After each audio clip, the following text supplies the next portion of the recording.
There is a photograph taken somewhere in 1949.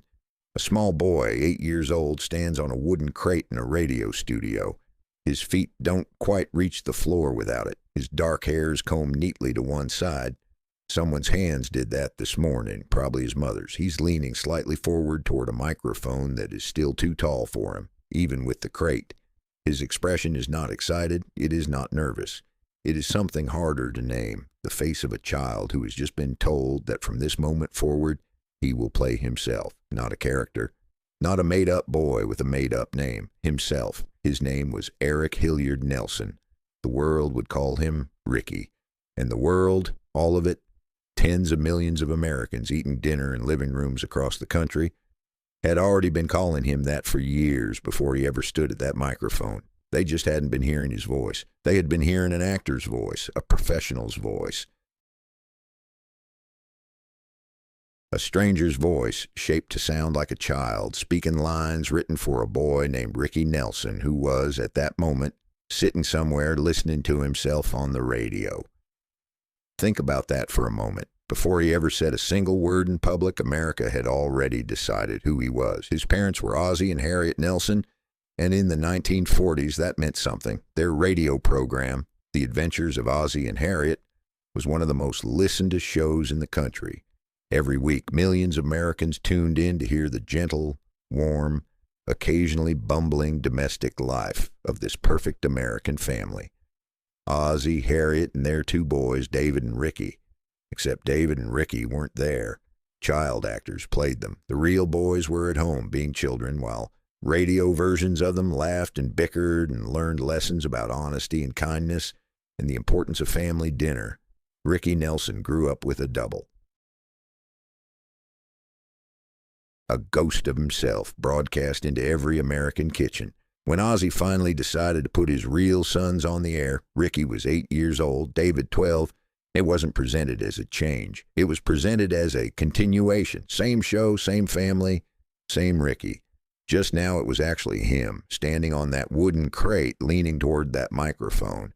He would spend the rest of his life leaning toward microphones, trying to figure out who exactly was supposed to be speaking. The show moved to television in 1952 when Ricky was 11. And this is where the story accelerates in ways that no one, not Ozzie, not Harriet, not Ricky himself, could have predicted or controlled. Television changed everything. Radio had given America a voice for Ricky Nelson. Television gave them a face. And what a face it was. Dark hair, quiet half-smile. A kind of photographic stillness in front of the camera that most adults spend years trying to learn and never quite manage. He didn't perform at the camera.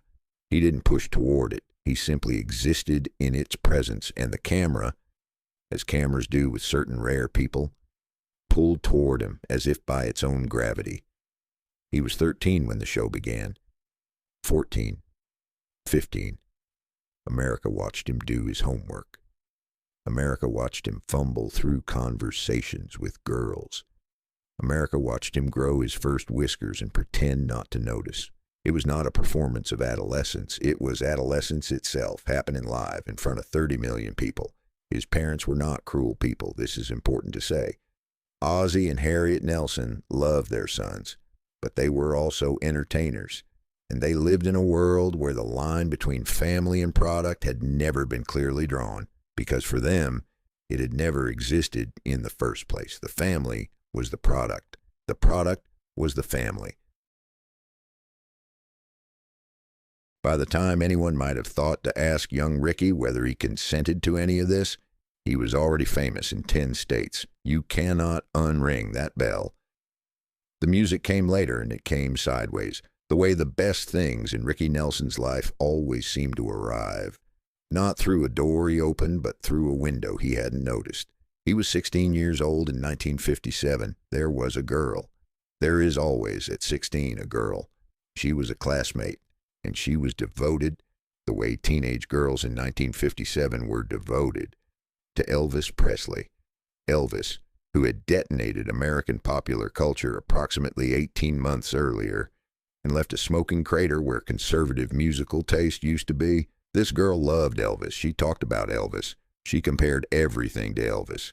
Ricky Nelson, who had spent his entire conscious life being famous and therefore knew something about wanting to be seen as a real person rather than a category, made a decision. "I'm going to make a record," he told her. He had no contract. He had no song. He had no particular plan. He had the specific, reckless confidence of a 16-year-old boy trying to impress a girl, which is, historically, the engine behind a remarkable number of important decisions. His father, to his eternal credit, did not laugh. Ozzie Nelson called some musicians. Ricky chose to record "I'm Walkin'," a song by Fats Domino, joyful, loose, full of the kind of easy rhythm that makes your foot move before your brain has a chance to object. They cut the track. Ozzie, with the instincts of a man who had been in entertainment for decades, slipped it into an episode of the television show almost casually. Ricky mentioned he'd made a record, and then he played it. Within 48 hours, record stores across America were being rushed by teenagers. The girl for the record never became his girlfriend. History does not record whether she bought the single. But Ricky Nelson had accidentally become a rock and roll star. At 16, while trying to impress someone who wasn't paying attention, a year later, on the 4th of August, 1958, a new chart launched in Billboard magazine. It was called the Hot 100, and it was designed to be the definitive ranking of popular music in America. Every genre, every audience, measured and numbered and published for the world to argue about. The first song to reach number 1 on that chart was "Poor Little Fool" by Ricky Nelson. He was 18 years old. He had been famous for 10 years. He had been alive for 18. There is an irony embedded in this fact that would only become visible much later. 32 years after Ricky Nelson sat at the top of the first Billboard Hot 100, his twin sons Matthew and Gunnar would also reach number 1 on that same chart. 3 generations of one family, all the way from a radio studio in the 1940s to the pop charts of 1990. A dynasty built at first on a wooden crate. But in 1958, Ricky Nelson was not thinking about dynasties or irony or legacy. He was 18, he was handsome, he was number 1, and this is the part that never quite made the headlines, quietly, genuinely uncertain about who he was when the cameras stopped rolling. The critics of that era had a term for him, the safe alternative. While Elvis moved his hips in ways that made parents reach for the off switch, Ricky Nelson stood still and smiled, and parents exhaled. He was palatable. He was wholesome. He was, in the language of 1958, a nice boy. He was also, by any honest measure, genuinely talented. His voice was not the biggest in the room. It never would be. But it had a quality that is rarer than power: intimacy. When Ricky Nelson sang, he sounded like he was singing specifically to you, in a room with no one else in it. It was the voice of someone telling you something true. The tragedy, and it is a tragedy, quiet and slow-moving as all real tragedies are, is that he spent the better part of the next decade singing other people's truths, songs chosen by committees and managers and fathers and market researchers, songs designed to keep him safe, palatable, a nice boy. He was a nice boy, but he was also a person, and persons, given enough time, start asking inconvenient questions. By 1971, Ricky Nelson was 30 years old, divorced from the image, if not yet from the machinery that had produced it, and writing music that actually sounded like himself. Country-flavored, rock-influenced, honest in the way that music can be honest, when someone stops trying to please an audience they've never actually met. He played Madison Square Garden that year at a nostalgia concert, and he walked out in a velvet suit and played his new songs, and the crowd, who had come for the greatest hits, who had come for 1958, began to boo. Here's what Ricky Nelson believed in that moment: that they were booing him, that they were rejecting him for having grown up, that 30 million Americans who had watched him do his homework on television had decided he was only valuable as a frozen artifact of his own adolescence, and that any attempt to move, to change, to become was a betrayal they would not forgive. Here's what was also true. Part of the noise in that arena was directed at something happening in the back of the hall. a disturbance, possibly a fight, possibly an arrest. The crowd's attention had fractured, and some of what Ricky Nelson heard as rejection was not aimed at him at all, but he was on stage. He could not see behind him. He heard only the sound of people turning away. He went back to his hotel room, and he wrote a song. Garden Party is 3 minutes and 19 seconds long. It was released in 1972 and reached number 6 on the Billboard chart. It is, in many ways, the most important thing Ricky Nelson ever recorded, not because of its chart position, but because it was the first time he wrote entirely in his own voice, about his own life, without anyone's permission. The song is not bitter. That is the remarkable thing. A lesser artist, a wounded one, an angry one, would have written a song about betrayal. Ricky Nelson wrote a song about understanding, about the moment you realize that you cannot build your life around what other people want from you, because what other people want from you is a version of yourself that stopped growing at 16. If memories were all I sang, I'd rather drive a truck. He meant it. He had been famous since childhood. He had sold tens of millions of records. He had been number 1. And he was saying, calmly and without drama, that he would rather disappear entirely than spend the rest of his life being a museum exhibit of himself. You can't please everyone, so you've got to please yourself. That line would eventually end up on coffee mugs and graduation speeches and motivational posters, almost entirely stripped of its author and its context. Most people who have read those words have no idea who wrote them or why or what it cost him to arrive at them. That is a particular kind of loneliness, to have said something true and to have the world repeat it back to you without knowing your name. He was 31 years old when Garden Party was released. He had been public property since he was 8. He had never, in the truest sense, had a private adolescence, had never been allowed the ordinary indignity of growing up in secret, of being wrong and embarrassing and confused somewhere that no one could see. Every awkward year had been televised. Every transition had been watched, and yet, and this is the part of the story that tends to get lost in the noise of fame and tragedy, he had survived it, more than survived. He had come out the other side of a childhood that would have broken many people, and he had written a song about it that was generous rather than grieving, clear-eyed rather than cruel. The boy on the wooden crate had become someone, not the someone that America had decided he would be. Someone quieter, more complicated, more real. Someone it turned out worth knowing. There is a kind of fame that doesn't feel like fame from the inside. It feels like weather, something you were born into, something that was simply always there, shaping everything without announcing itself. Ricky Nelson didn't chase the spotlight. The spotlight had been aimed at him before he was old enough to understand what a spotlight was. By the time he might have thought to step out of it, stepping out was no longer an option. The light had become the room. The years after Garden Party told a quieter story than the ones before it. No more number ones. No more teenage girls rushing record stores. Just a working musician doing what working musicians do. Loading into vans, sleeping in hotels, playing clubs and county fairs and small theaters to audiences who were glad to see him, genuinely glad. Even if the venues were smaller than they used to be.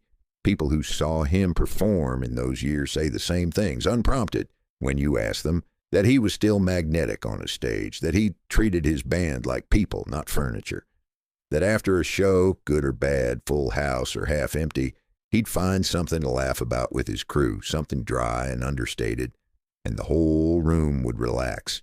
He was not a bitter man. This is worth saying plainly, because bitterness would have been understandable. Bitterness would have been almost logical, given the arithmetic of his life.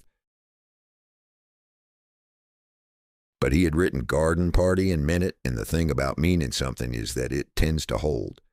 The money was a different story. Tens of millions of records sold across 2 decades, and yet by the late 1970s, Ricky Nelson owed the Internal Revenue Service a debt that shaped every professional decision he made for the rest of his life. The mathematics of mid-century stardom were brutal in ways that only became visible in retrospect. Sky-high tax rates, management commissions, investments that had seemed sound and weren't. Fame, it turned out, had an invoice attached. He kept touring not only because he loved it, but because stopping was not something he could afford. The plane was a DC-3, a model built during the Second World War, old in the way that things get old when they've been working too long without rest. The heating system had been a problem before. The wiring was tired. He knew it. His band knew it. There was simply no budget for anything newer. This is not a metaphor. It is just a fact, and it is important because facts matter when the alternative is a lie.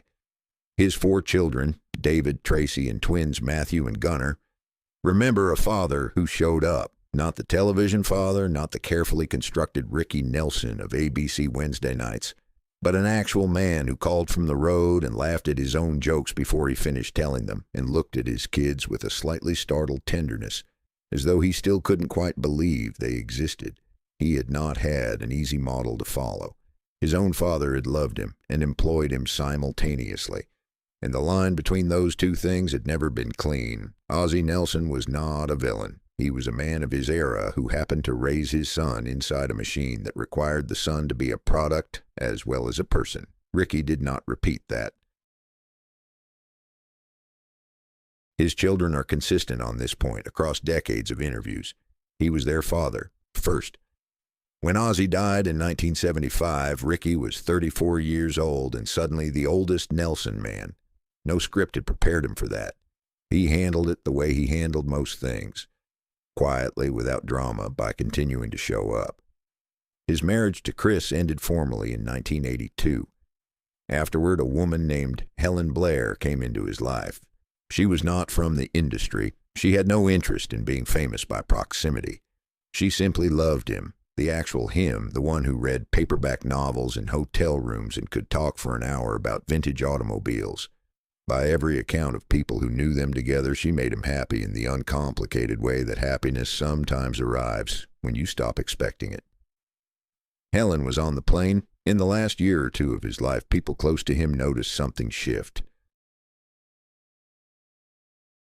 He was writing again, genuinely writing, with the energy of someone who had remembered why they started. A new country album was taking shape, new songs. He seemed, by multiple accounts, more alive creatively than he had been in years. The world never heard it. On the 31st of December, 1985, the DC-3 departed Gunnersville, Alabama, bound for Dallas. On board, Ricky Nelson, Helen Blair, his road manager, 5 musicians, and 2 pilots. Somewhere over northeast Texas, fire broke out inside the cabin. The 2 pilots survived, escaping through the cockpit. The 7 people in the cabin did not. The National Transportation Safety Board investigated thoroughly and concluded that the most probable cause was a malfunction of the cabin heater or the aircraft's electrical system. An old plane, tired wiring. Something failed, the way old things fail, not dramatically, not as punishment, just mechanically, indifferently, on a cold December night over a field in Texas. He was 45 years old. America woke up on New Year's Day and reached immediately for a more satisfying story. The rumors arrived before the facts did. Specific, colorful, impossible to unsee once seen, they suggested the crash was the predictable conclusion of a life in freefall. Substances, chaos, a fallen idol meeting a pre-written end. Every word of it was false. His children said so. The official findings said so. The toxicology said so. David, Tracy, Matthew, and Gunnar spent years, decades, saying so, with the exhausted patience of people who love someone and cannot make the world stop lying about him. Some of the people who spread those rumors in January of 1986 are probably still alive. Some of them have probably never corrected themselves. The truth is quieter and sadder and more real. A man who was in debt, but not in despair, who was tired but still working, who was 45 and making new music and in love with someone who loved him back, died because a heater failed on a plane he couldn't afford to replace. That's the whole story. There is no hidden meaning in it. There is just loss. What remains is larger than the noise that surrounded the leaving. His early recordings are still alive in the truest sense, not preserved as artifacts, but actually living, doing what music does when it was made honestly. Put on Hello Mary Lou in a room full of people who weren't born in 1960 and watch their feet move. The melody finds something in them that they didn't know was there to find. Garden Party has traveled further from its author than almost any lyric of its generation. You can't please everyone, so you gotta please yourself. It's on coffee mugs and in graduation speeches and painted on wooden signs in people's kitchens, almost entirely divorced from the man who wrote it, the hotel room where he wrote it, the specific hurt and hard-won piece that produced it. Most people who have read those words have no idea they were written by the first child in American history to grow up entirely in public, under his own name in real time. He was that, and it deserves to be said clearly. Every young performer who has ever felt the disorientation of being known by strangers before being known by themselves, he was there first. Every former child star navigating the distance between who they were on screen and who they are in a room alone, he walked that road before anyone had thought to name it. Every person who has ever had to unlearn a version of themselves that was created by someone else's imagination, Ricky Nelson understood that from the age of 8. And he came through it, not perfectly, not without cost, but he came through it as a person rather than a performance. Kind to his musicians, present for his children, honest in his best songs, still curious at 45 about what the next album might sound like. Somewhere tonight, someone is hearing his voice for the first time and doesn't know whose voice it is. They just know it does something, opens something. The way a melody can open a room you forgot was inside you. Somewhere a teenager is playing the chords of Garden Party and wondering why the chorus feels like something they already knew. Somewhere a grandfather is washing dishes and humming Traveling Man and remembering a specific night in 1960, a specific version of himself. A room that no longer exists. That is the real inheritance, not the rumors or the headlines or the dead or the wooden crate. The songs still traveling, the truth still arriving in rooms the singer never saw for people he never met. He spent 37 years being told who he was. In the end, he figured it out himself. It turns out that was enough.